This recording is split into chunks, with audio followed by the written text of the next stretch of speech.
Hello, everyone. My name is Debbie, and today I'm going to talk about what I have learned in my year of going gluten free. So, welcome.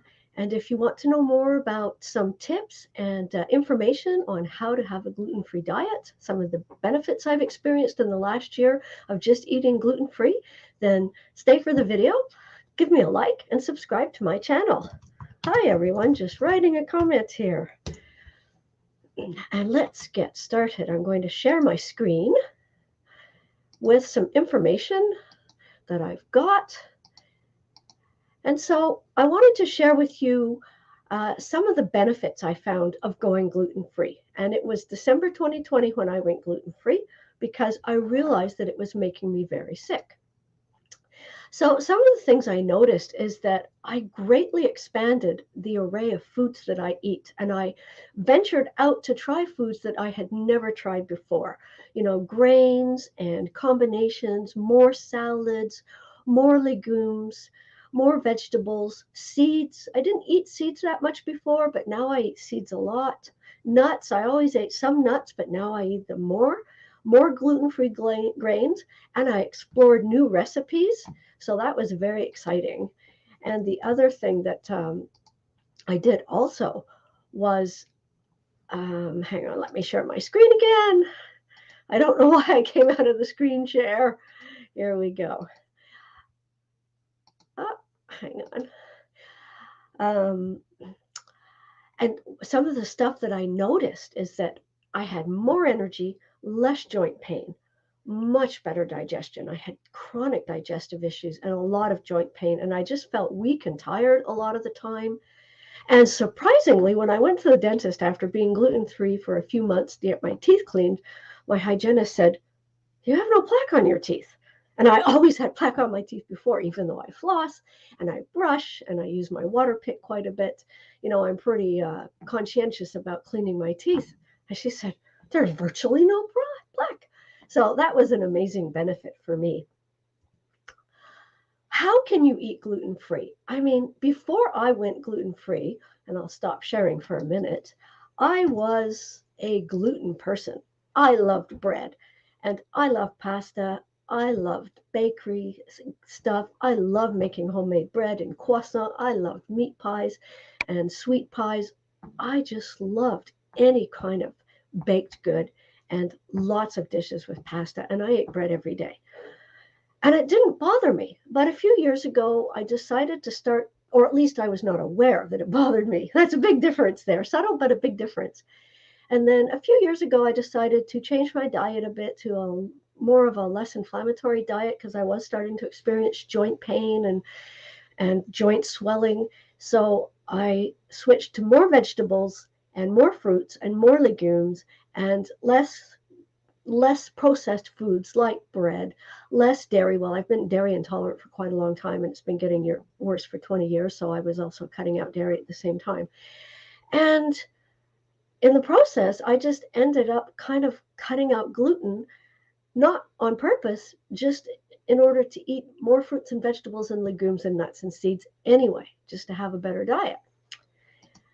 So, but then when I decided to completely go gluten free, I no longer had those easy meals to go to, like egg on toast, peanut butter sandwich, pasta. I used to love when I was tired and I needed a quick meal. I would just take some pasta and just saute some vegetables and throw it on top, and it was delicious. So I no longer had those easy go tos. So what did I eat instead? Well, I started eating gluten-free corn muffins, tortillas and tostadas, because if they're made with corn, they're gluten-free anyway. I started eating a lot more brown rice instead of pasta and some quinoa, buckwheat groats, oats, amaranth a little bit, and lots of legumes, nuts, and seeds, as well as, of course, fruits and vegetables. And I do eat a little bit of fish and meat as well. I'm not completely vegetarian, but mostly vegetarian. They're a pretty small part of my diet. So that's kind of what I did. I just really increased the whole grain grains that I was eating and products made with whole grain grains and vegetables, fruits, legumes, nuts, seeds. Why? So here's some examples of some foods that I now eat every day, just about every day. Hummus. I eat a ton of hummus, and I make my own hummus. And there will be a hummus recipe coming soon because I do recipes on this channel as well.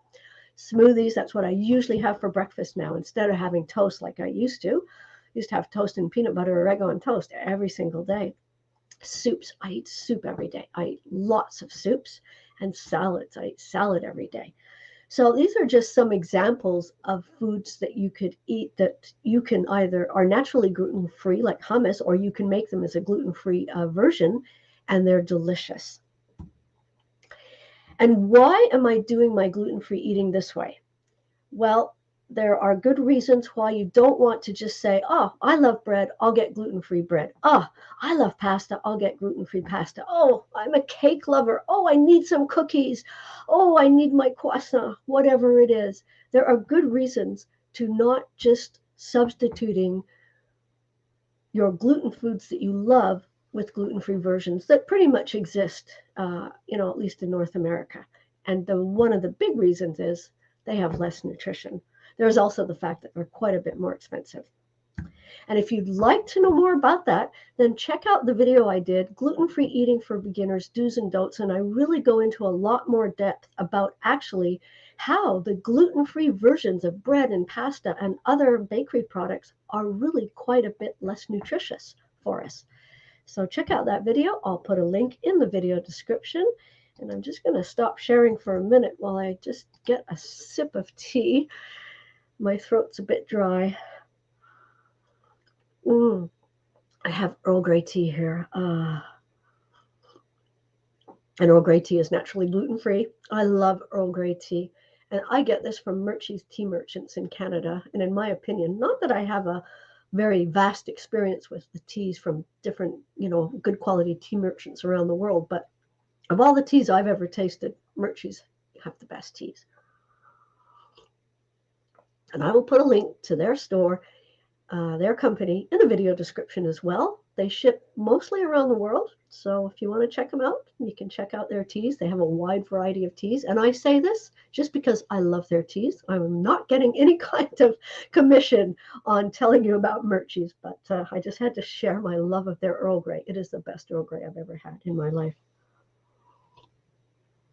Now back to the gluten-free lifestyle, and let's see what we're going to talk about next. So check out this video. So what do I miss? Surprisingly, when I decided to go gluten-free, I thought it would be harder than it was, and I thought I would miss a lot more stuff. But in the meantime, in the process of the last few years, I also cut out cakes and cookies and most sweets as part of my just trying to clean up my diet. So I wasn't really eating cakes and cookies anymore anyway. I wasn't eating pies except for meat pies or, vegetable pies, but I wasn't eating sweet pies.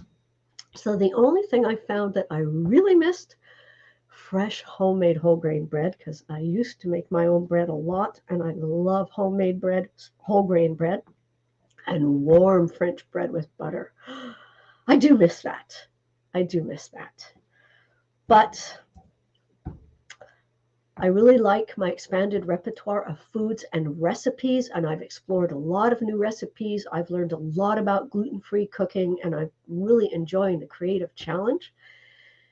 And I feel so much better. So nothing could make me go back to eating gluten.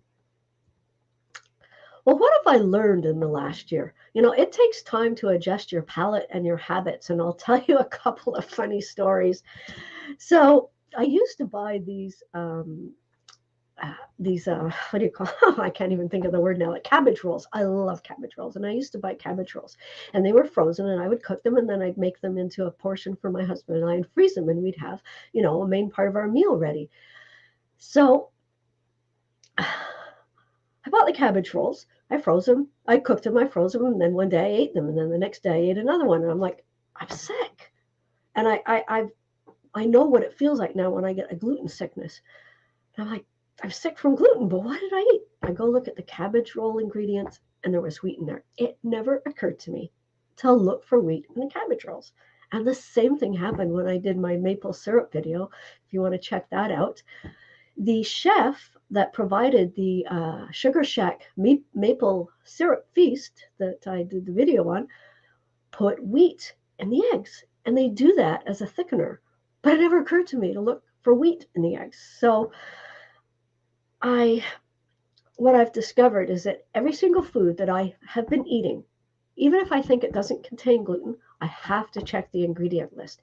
And every new food I'm going to try, I have to check the ingredient list. It is so important to check the ingredient list because you never know where wheat is going to be hiding in a food if you're not making it yourself.